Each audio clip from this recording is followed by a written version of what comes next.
Whether you're a morning person or a bedtime procrastinator, everyone deserves a mattress that works for their style. And you'll find the best mattress for you at Ashley. The new Temper-Adapt collection at Ashley brings you one-of-a-kind body-conforming technology, making every sleep tailored to be your best. The collection also features cool-to-the-touch covers and motion absorption to help minimize sleep disruptions from partners, pets, or kids. Shop the all-new Temper-Adapt collection at Ashley, in-store or online at ashley.com. Ashley, for the love of home. MSW Media.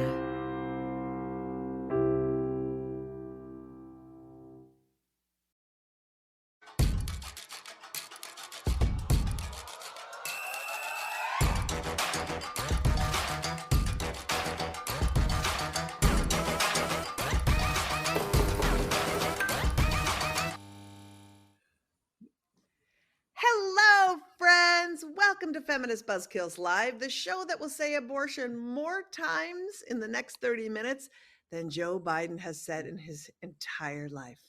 That's right. I'm Liz Winstead. With me are two women I am honored to be with on our first show of Women's History Month, fellow Buzzkills and co-conspirators Moji Alawode-El. Hello. And Marie Kahn. Hello, everyone. Coming up on this show, Liz and Moji talk about Biden's historic Supreme Court nominee with FBK Live's fave legal deep diver, Dahlia Lithwick. Mojers, how is it that Ketanji Brown Jackson has zero record on abortion?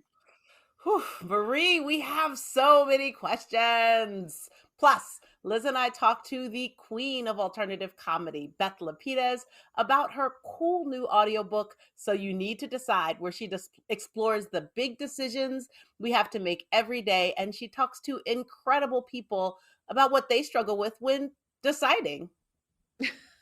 Which I think is amazing. So excited about all of it. But before we get to our guests, let's look at some of the BS that's popping this week. So, it's Lent, everybody, and I remember each year as a kid giving up sweets from Smudge Wednesday to Easter. The point? To show this third grader the meaning of willpower and to set me up for failure at an early age, knowing I would slip up, eat the forbidden milk dud, and thus start the lifelong shame spiral of guilt, never feeling I could live up to anything, any of the unreasonable expectations set forth to me by the Catholic Church or by God, leading to a lifetime of self-hatred and fear of hell. I'm sorry, I know this isn't really news, or is it? So, Lent is also the time for 40 Days for Life, a marathon of misogyny that since 2004 has gathered over 1 million Catholics from around the globe to spend 40 days and 40 nights descending upon abortion clinics, harassing patients as they enter. Church-sponsored busloads of school kids and screechers descend upon these clinics with rosaries and megaphones, creating a 40-day cacophony that makes sure at every moment during Lent, when a patient enters a clinic, they are treated to the relentless vitriol of scare circles yelling judgment and damnations. You know, just as Jesus intended. Think of it as like all the creepy free hugs of Burning Man with none of the good drugs or pyro. Yep, 40 Days for Life is just one of the many reasons that I gave up Catholicism for Lent years ago. And as I look at the very real possibility of Roe v. Wade being overturned in June, for this year's Lent, I may give up hope. That was kind of negative. I did end on a negative. Not gonna lie. Oh, but you're right, Liz. From the perspective, I interact directly with a lot of abortion seekers. It's totally not uncommon for someone to bring up and talk about the forced religious guilt that they encounter outside of a clinic. You see someone out there, they're waving rosaries by the bulk. That's traumatizing as hell. Christians, everyone, and I was raised within the Christian church, they're the most common religious community to get abortions. And when your own people are harassing you on the sidewalk in the name of God, how truly disgusting. And, I know, because it's easy to dismiss like the beardos with the big bloody fetus signs. But when there's a nun standing with a rosary telling you that eternal damnation awaits you, that is more traumatizing than some asshole white supremacist. And we've been following this trash for so long. And if you care to hear more about it, you can go to hypocritesunmasked.com and get more information about what you can do about it and when it's happening in your town. And you can show up and be annoying too. Or don't. That's don't right. Do that. But learn about it, because the shit is real. And like, we made this whole website so you can really deep dive into all the different factions. And 40 Days for Life, there's a lot to read, but just like, don't drink red wine and read it because you'll stain something. But Moji, stay with you. What BS have you uncovered this week? Well, it's not so bad. What's safer than Tylenol and what could end an early pregnancy in the comfort of your own home? It's medication abortion, which now accounts for 53% of all abortion in this country. Now, medication abortion's been available in the U.S. since like 2000, but the ongoing pandemic and the deluge of abortion restrictions that have rained down on this country have really helped elevate it to the most common form of abortion care. And yet it's still a mystery for so many people. Listen, it's simple as it is safe. It's 2 pills taken in 2 parts and can be used up to 10 weeks into a pregnancy. The first dose is called mifepristone, and 24 hours you take a dose of misoprostol, and poof, pregnancy be gone. These pills are often commonly used in miscarriage management, and it's a great way to just have your abortion at home. Plus, in many states, you can get it via telemedicine. That means you can stay at home and they'll come to you. However, anti-abortion, anti-science Republican have been giving the abortion pill the Liz Cheney character assassination treatment by pretending the good it does is not good. From Tennessee to South Dakota, bills restricting access to medication abortion specifically have reproduced like rabbits. As of January, 6 states have an outright ban on telemedicine. 14 states require you to visit a physician. 27 states require you to have an ultrasound. And South Dakota mandates 4 trips to the doctor for something you can legally get in the mail in California. Listen, abortion pills have entered the chat and they're taking over. It's so, though, we just can't have nice things. When there's Republicans, we can't have nice things. And anything that gives you autonomy and helps alleviate you having to walk through the, gauntlet of people shaming you, or makes it easier for you to live your life without men controlling it, they're going to try to put a stop to it. It's maddening. Exactly, Liz. And while medication abortion is a critical tool in our fight for equitable abortion access, this doesn't at all reduce or mitigate the importance of surgical abortion. And we have to safeguard that. So people at all weeks of pregnancy need to have abortion support. Right. And need to be able to have the kind of abortion they want. Some people would like to take a pill at home. Some people would rather go into the clinic and have it done and be over fast. Like, it doesn't matter. All options on the table all the time. Now, Marie, I know I'm going to say this and it's crazy, but I think you're bringing us good news. What? Yes, I am. So Montana is reminding all of us to get back to basics and stop gatekeeping qualified abortion caregivers. In 2005, the Big Skyneticians passed a law dismissing the credentials of qualified medical professionals. They claim that only doctors and physician assistants should be doing abortions. Because it's not like doulas and midwives haven't been elbow deep in safe births and safe abortions since the history of time. Well, in a positive ruling last week, the ability to provide abortion care was extended to nurse practitioners and midwives. Judge Mike Menahan affirmed the state's right to privacy includes reproductive care, and that includes receiving abortion care from a qualified provider of one's choice. He also said the Montana Board of Nursing is quite capable, thank you very much, of being the licensing authority determining who can provide safe surgical and medical abortion support. Dude, I wish I was a fly on the wall. Can you imagine? To see the sputtering Republicans with their hard-ons, their armchair medicine fear-mongering. They're being told to stay in their lane, finally. Montana is an expansive state with a huge rural swaths and limited practicing physicians. And we have to do everything we can to meet pregnant folks where they're at geographically by expanding the pool of abortion providers.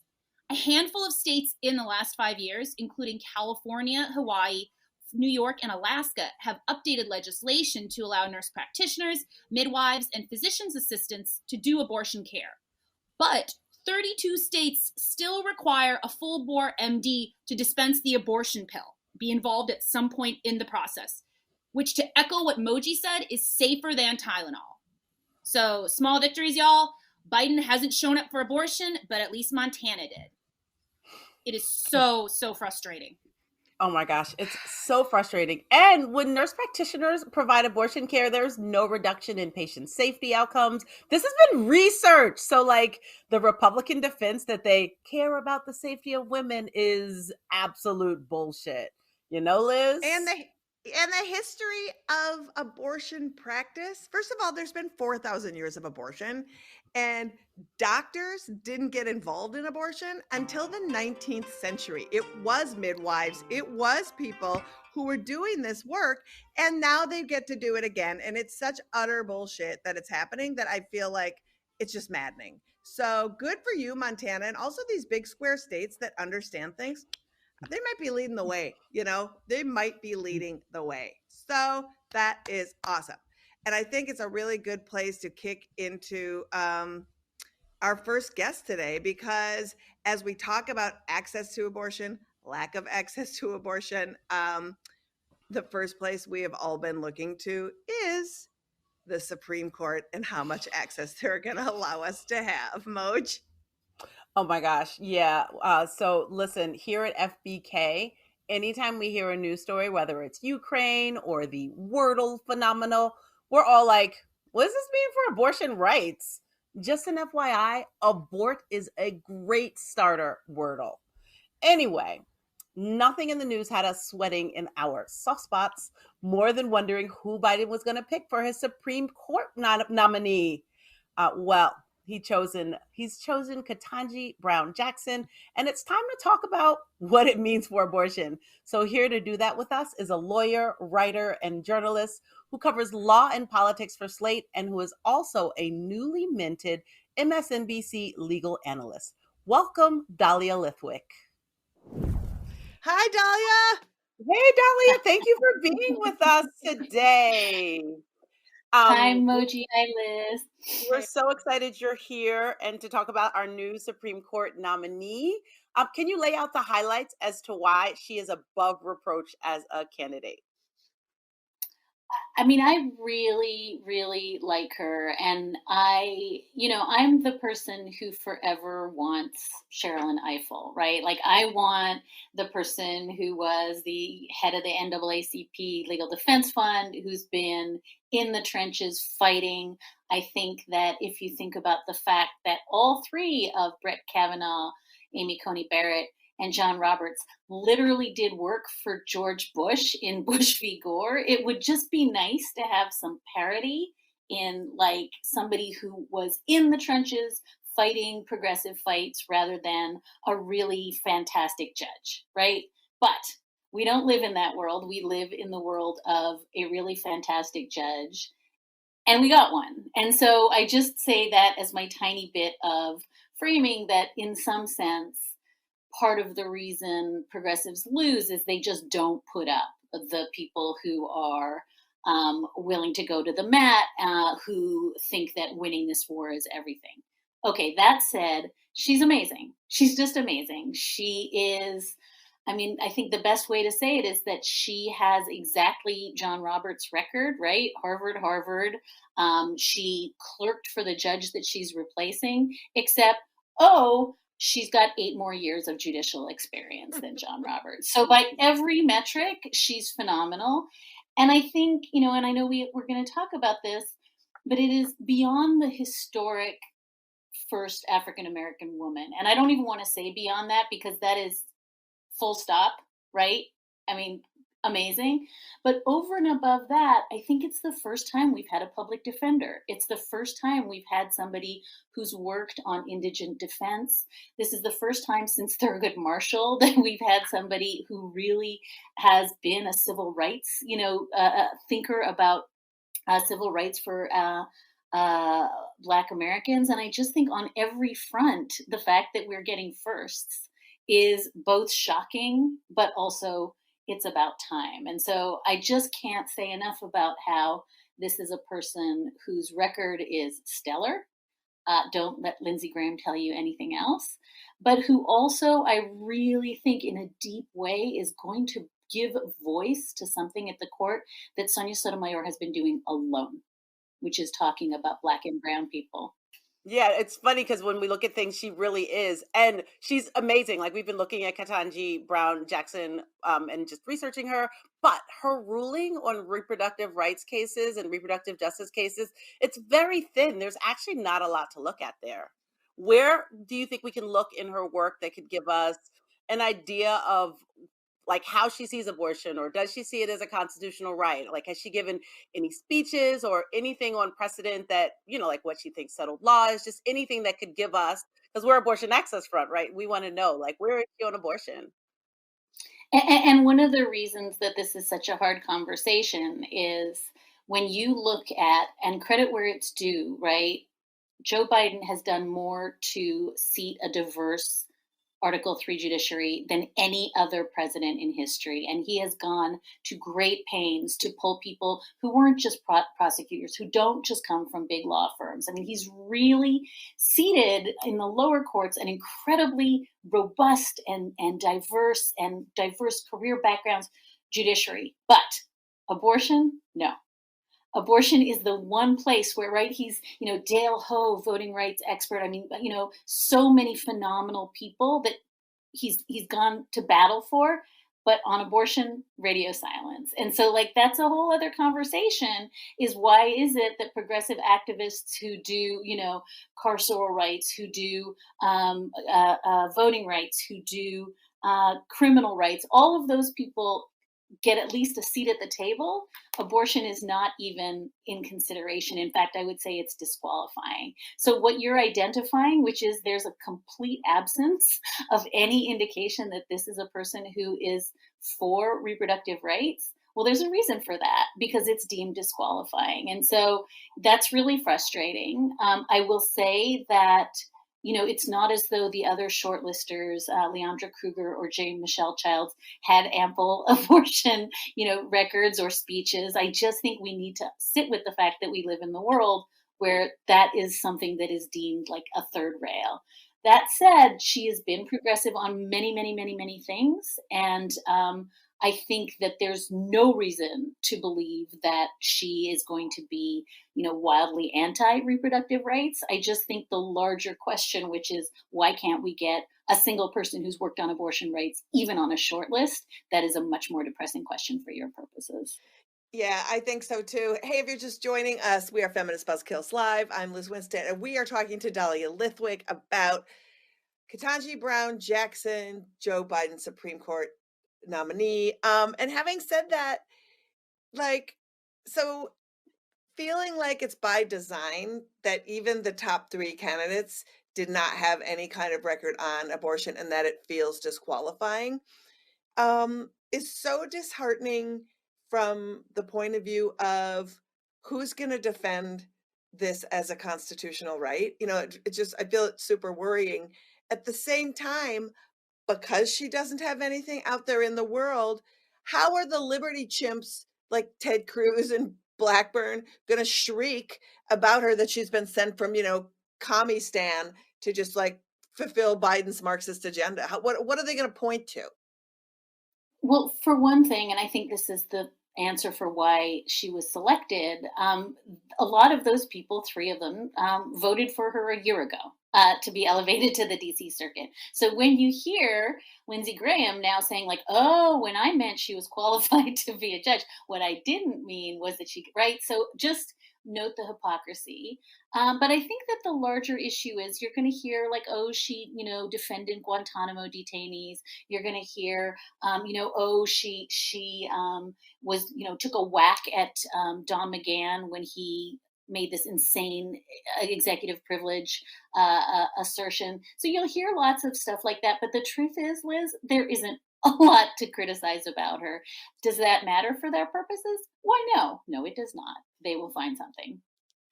So we have to wrap up. It goes so fast. But in the course of looking at, is there anything you can point to for folks who are looking for assurances for even post Roe? Because I think, we're going to be having cases after Roe. I think Roe's going to fall, and I think she's going to be ruling on cases after Roe.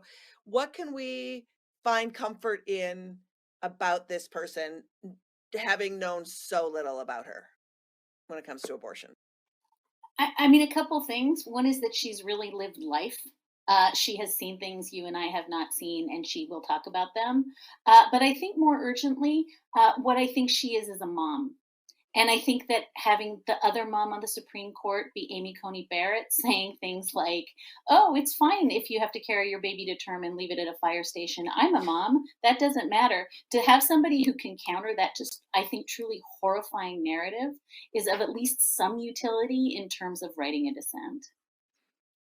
That is really, really helpful. Dahlia, you brought really a lot to think about, and hopefully we can have you back as we see her confirmation. And just in general, please enjoy your time away. And as always, thank you for bringing your smarts. Thank you for Thank coming. you for having me. Thanks. Dahlia Lithwick, always amazing. You can find Dahlia's work at slate.com, watch her on MSNBC, and her podcast, Amicus, is a must for all things Supreme Court. Moj? Coming up, comedian Beth Lapides joins us to talk about her hilarious new book, So You Need to Decide. But first, if you are having abortion today or any day and looking for some support, watch this video and know that we got you. There's a lot of people who've been where you are.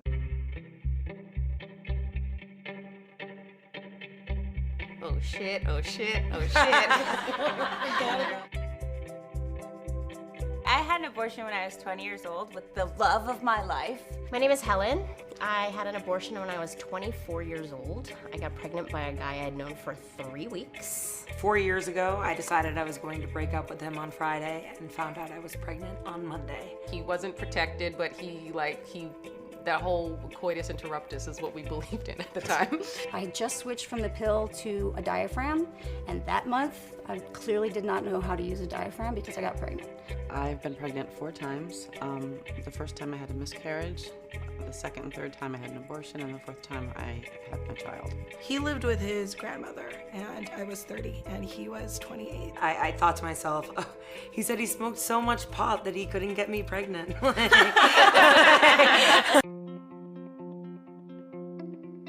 One of the things that I heard at the time was that women who have abortions regret it every day of their lives and suffer from extreme depression. And I'm here to tell you that I did not suffer from depression, and I did not regret my decision. The thing that worried me the most, that I think was kind of implanted by society, is like, oh, you're never going to be able to have kids again. My mom's had a lot, and she's fine. She has 3 kids. She's doing great. There's so much judgment in the world, just in society about it, that when you go into this place, you're like, am I gonna feel this judgment here? And it was the opposite. It was everyone just was so nice and just really understood what I was going through. I had a lot of fear and a lot of shame, and I told my best friend not knowing how she would react. And turns out she had one a couple of years earlier. Like, I found that more than half of my closest girlfriends had them when I had the bravery to open up to them about it, and that just made me feel less alone. I literally felt like that movie, It's a Wonderful Life, when you get your life back. I mean, not only was I not sad or traumatized, I had to hide how relieved and ecstatic I felt.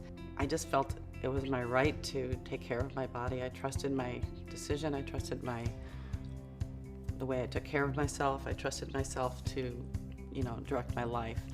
But I also trusted that I knew I couldn't handle a child. I've saved my life, and I have saved like pain and suffering of another living being. And I'm glad. I'm really glad I had an abortion. You're not alone. We have all gone through this. We all survived, and we are strong, powerful women, and you are going to get through this. This is about you, your body, your choice. I trust that you know what's right for you. You're going to be okay. I support you. You've got this. You are so intelligent, and I know you're making the right decision. I may not know you, but I love you, and you're doing the right thing. You are a good woman. I trust you. I trust your decision. You are supported.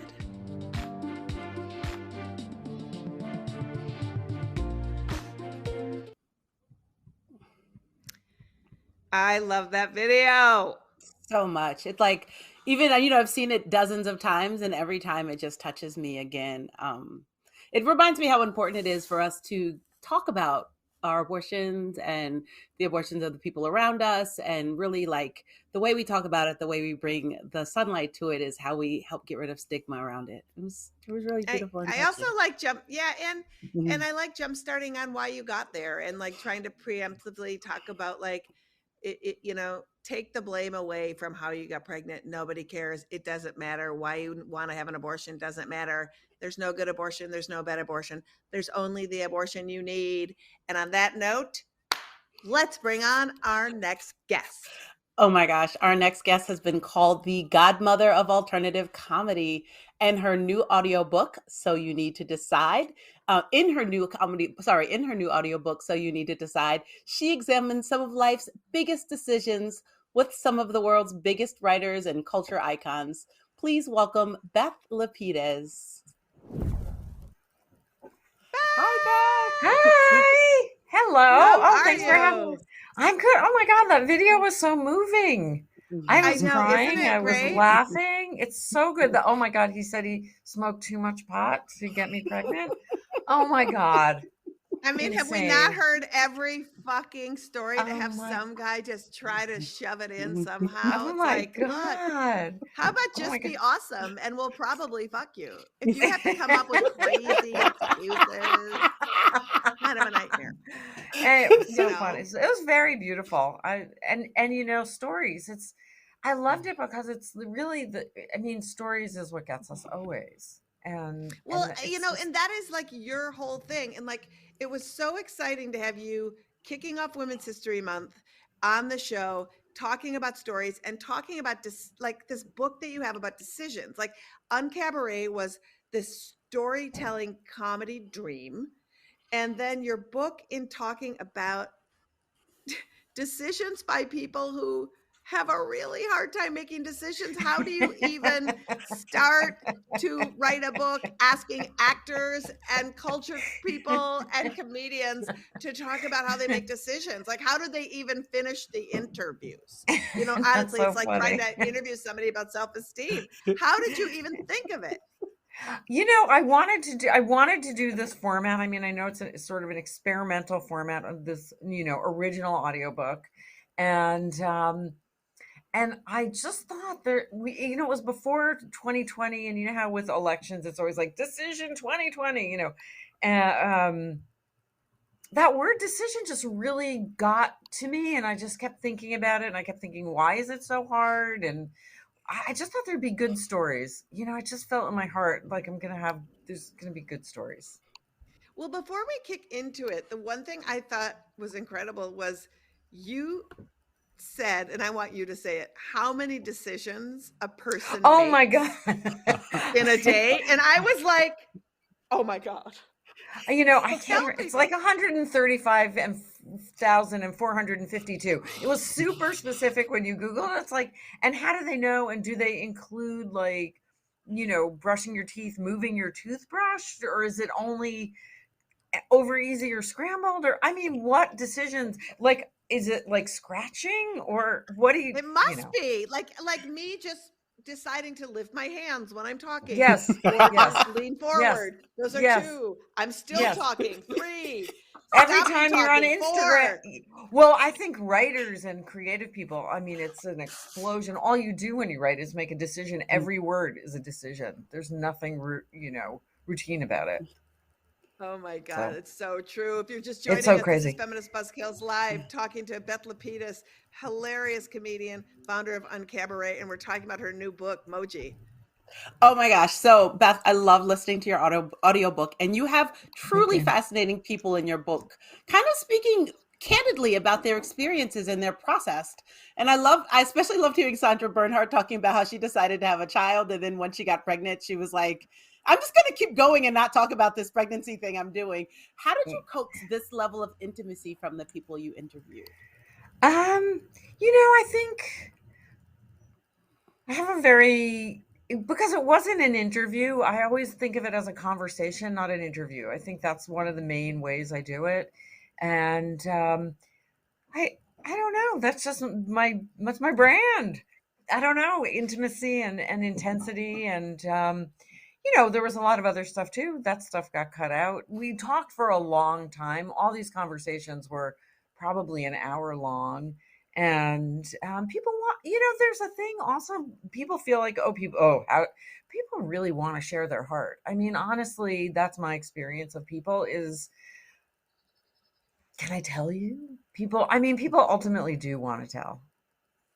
It's true. And I think that just the level of intimacy that you've had in your whole career, the way you provided a stage for people to be intimate, all of that, I think that there's a trust level there that was really cool. We have to wrap up quickly, but I have to say that, like, after listening to the book, it was like, I wish that I could have talked about abortion in your book, but now I'm like, you have to do a book too. And we have to talk about it because the decision around abortion, and that's why we really wanted to play that video. Yes. Because it really tied into, it's not always bad. There's many ways to do it. And as someone who's had several abortions, my decisions were mine. None of them were hard. And all of them meant my life was better no matter what anybody said. So maybe we'll do really a special cool. event. I didn't feel done, by the way, when they were like, you have to stop interviewing and start writing and get this thing out. I could have just talked to people for another 3 years. I had a long list. You're on it. I mean, I was like, I'm not done. But it was time. So maybe we'll do a special event. I too have had abortions, and those decisions two were easy and one was hard. So, and I think that, like, the format of you having an audiobook where you talk, people talk, it's a whole conversation together. It's really cool. We have to wrap. Beth, tell people where they can find you. They can find me at bethlapides.com, and the book is everywhere that audiobooks are. Download it there. The links are all on my website, and I'm on Instagram, and I'm on all the socials. Find me at all the socials. Beth, thank you so much. Thank you for having me. Love your show. You can also thank you again for joining us. And Beth, you can, viewers, you can get So You Need to Decide at audible.com. And you can follow Uncabaret on all the socials and reach out to Beth directly. That's right. Oh my God, what a show. Although Marie, I feel like Moji and I hogged the whole show. It was kind of like, it was very Heathery today. Like Moji and I hogged it, and then Marie, I'm sorry, it didn't feel right. Oh, no, it's fine. It gave me some time to listen, and man, there's some real truth bombs dropped. I'm really excited for the Just Be Awesome and We'll Probably Fuck You bumper stickers. Those are going to sell like hotcakes.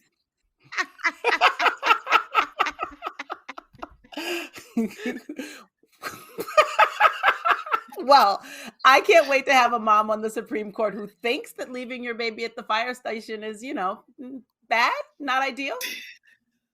I mean, we have such low bars these days. And, I think what I took away from it is that Joe Biden needs to listen to Beth Lapides' book to help him decide to say the word abortion.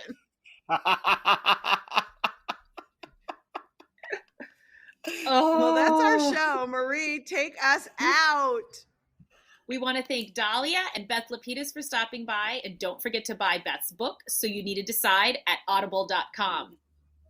And coming up next week, it is a big show. March 7th to the 14th is Abortion Provider Appreciation Week, and we're dedicating our entire show to the Women's Health Center of West Virginia, the very last remaining clinic in the state Joe Manchin fails every damn day.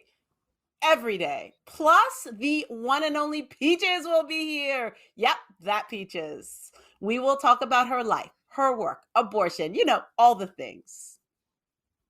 And as Liz mentioned, Lent means another round of 40 Days for Life. We wanted to highlight the clinics that get some of the worst 40 Days protesters. You can specifically support them this week in our Adopt a Clinic program. You can find out all about this program and access our provider list on our website at aafront.com/resources. And remember, support your feminist buzzkills by liking and subscribing on the Abortion AF YouTube channel and by making a donation at aafront.org. Plus, if you miss us live, you can watch every episode anytime on Abortion AF YouTube channel, or you can listen to the broadcast in pod form on Thursday's episode, dropping on Sundays, wherever you get your pod fix, except for Spotify. And finally, we leave you today with a person who has turned showing her whole ass into a launch pad for her career. See y'all next week.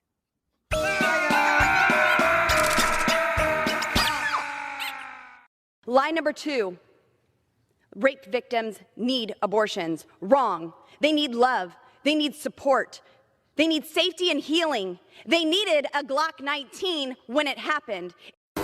Feminist Buzzkills Live is a production of Abortion Access Front. Subscribe to our YouTube at aafront.org/FBK sub.